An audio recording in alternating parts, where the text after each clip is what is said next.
कसं सोडवायचं ते पाहणार आहोत। 297 आणि पुढे आपल्याला प्रश्नचिन्ह दिलेलं आहे।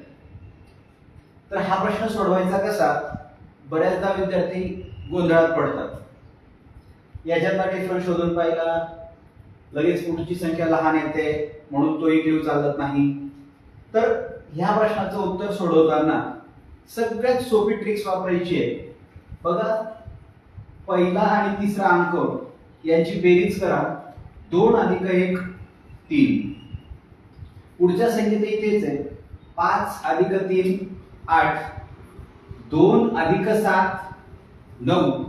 तसं आता दिलेल्या ऑप्शन्स मध्ये दिलेल्या पर्यायांपैकी कोणत्या संख्येमध्ये ही क्रिया जशीच्या तशी दिसते, तर ते आहे ऑप्शन क्रमांक सेकंड, पर्याय क्रमांक 2।